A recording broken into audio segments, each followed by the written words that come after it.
It's probably no surprise that I think the VA has been approaching the NPRC backlog the wrong way.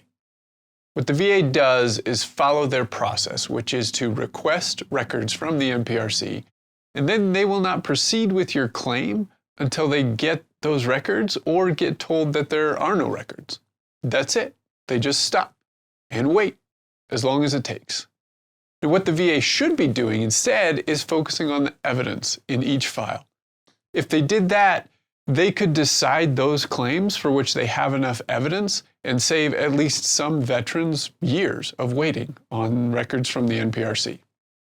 They absolutely have the legal authority to do that. Now, the good news is the VA might be actually trying to do that. And overall, that's a good thing. But I think the way they're going about it is confusing and in some cases misleading.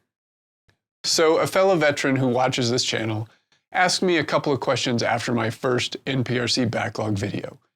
Those questions were all about a letter he'd received from the VA that talks about the backlog.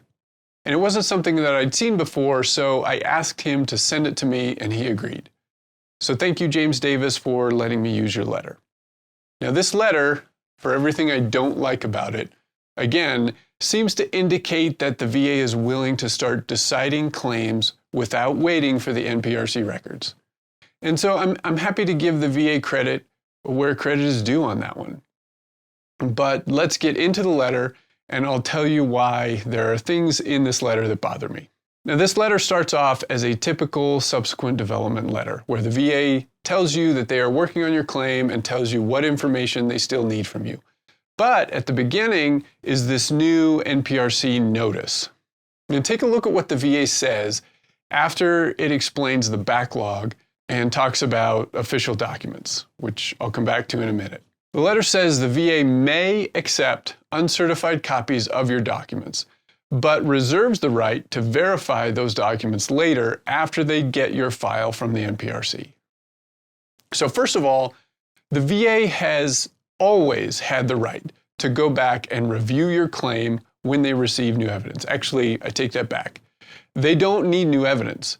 They can review your claim whenever they want. And if they find out that your claim was based on, say, fraud, because you submitted a Dr. DD-214 or something, you're going to end up paying the VA back. And the VA's ability to do that has nothing to do with COVID or the backlog at the NPRC. So the fact that they put this statement in this letter, but not in the standard letter they send out for these types of things, doesn't make sense to me. And it kind of makes it feel like a threat. So second, what exactly do they mean by all this talk of official documents and uncertified copies of service verification documents which may be accepted? So let's break it down. I get it that a document that goes from the military branch to the NPRC, then to the VA, is more likely to be reliable than something that comes straight from a veteran. After all, these stolen valor people are real. They exist and they apply for benefits, and they should not get them. But this doesn't mean that those records get any extra special review. They don't get a special stamp that says they're now certified or anything like that. And it doesn't mean the DD-214 that you have, that's your own copy, is any less official than the DD-214 from the NPRC. And saying the documents may be accepted is wildly misleading.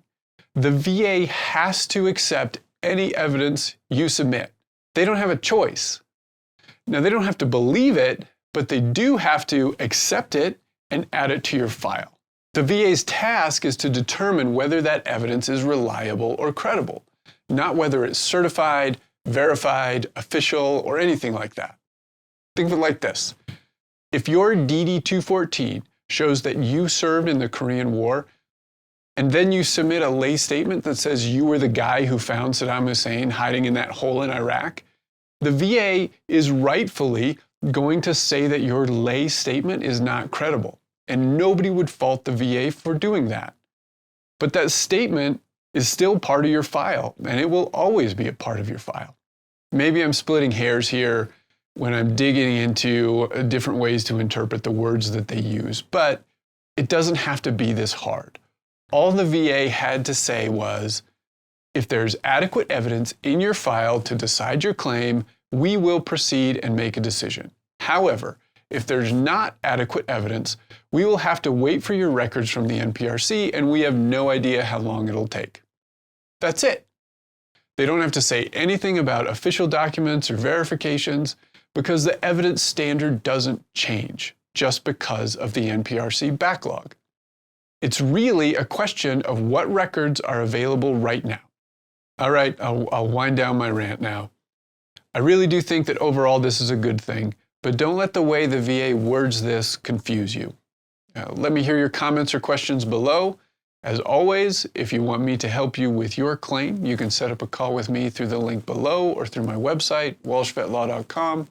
I'm Al Walsh, a veteran who likes to help other veterans. Thanks for watching.